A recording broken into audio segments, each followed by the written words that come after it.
do you feel comfortable and confident that the tariff nonsense will slow down around April 2nd, or maybe shortly thereafter? Or do you think we'll be looking at continued headlines on tariffs into May?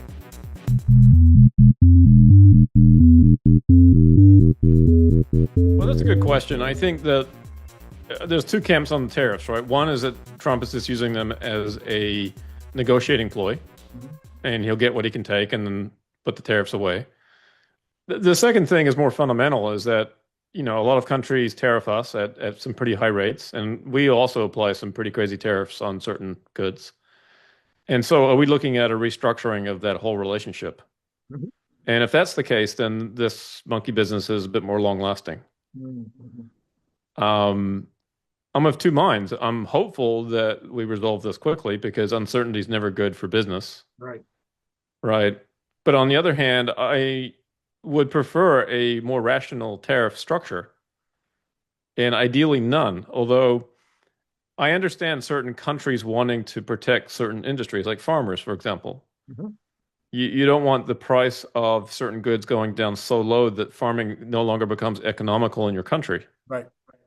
So tariffs, subsidies is another way that governments support their farmers. The U.S. does that a lot. Mm-hmm. So those are bigger issues.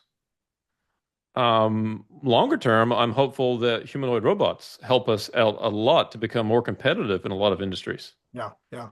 But that's not in the next year or two. That's further down the road.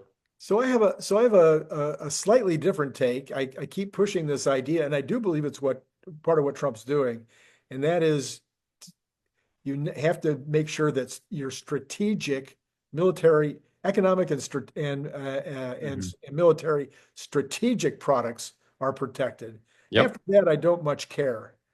If we make macadamia nuts in Hawaii cheaper than other people, fine. If we don't, if we lose they've already lost the sugarcane business, so I guess they could lose the macadamia nut business. But I'm not that concerned about the non-strategic items. Yeah, and I guess the question is, what is non-strategic? Right? We always hear about the term guns and butter. So is dairy industry a strategic industry? Well, I suppose in a time of war it would be. Right. Right. So, I think reasonable minds can disagree on what really is strategic. It's not just materials to make weapons. Right. It's more than that. So, yeah, it's a prickly situation. Countries put tariffs on goods for all kinds of reasons. Some of them reasonable and some of them not so reasonable. Mm-hmm. It's a tough thing, and unfortunately, it's not going to take just a few weeks to resolve it all. In that sense, if you're really trying to get to the bottom of the tariff problem. Right. Yeah, I think you're right. I think it appears that Trump's goal is more or less this business of reciprocal. What you charge, we'll charge, and then after you do that, then you have carve-outs, I think, is how it would work. But we'll see. Yeah. Yeah, there's no doubt there's certainly some industries that will be very negatively impacted, and it's very tough for business leaders right now to make plans.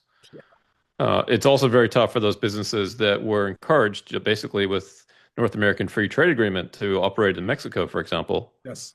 And now they're suffering the consequences of that. That to me seems kind of unfair. But I also recognize that there are other things that have gone on and changed since then too. Right. And if Mexico, for example, is not doing their part, at least in the president's eyes, of keeping out people from crossing our border or keeping drugs from crossing the border, then I could see him saying, well, we need to make this hurt economically for you, right, to get what he wants on that topic. So this is a complicated thing. And of course, anything political, everybody takes a side and just argues their side. I try to see both sides in these things. Of course you do. We all do. Yeah. But I read both sides. Yeah.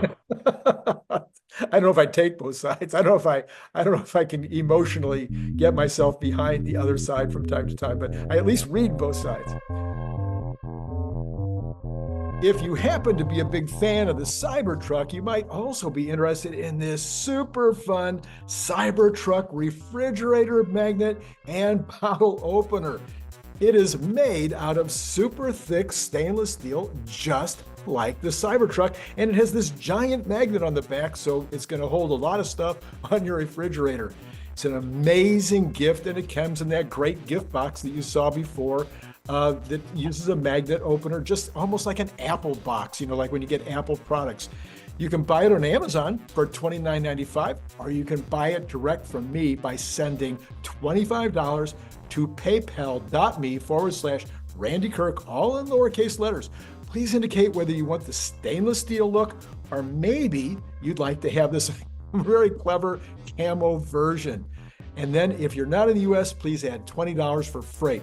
If you'd like more than one, please check the information below to get pricing, as well as all that information I just told you will be repeated in the information below. So once again, think about joining the channel, getting the up-to-date Tesla news every single day. I think you'll be glad you did.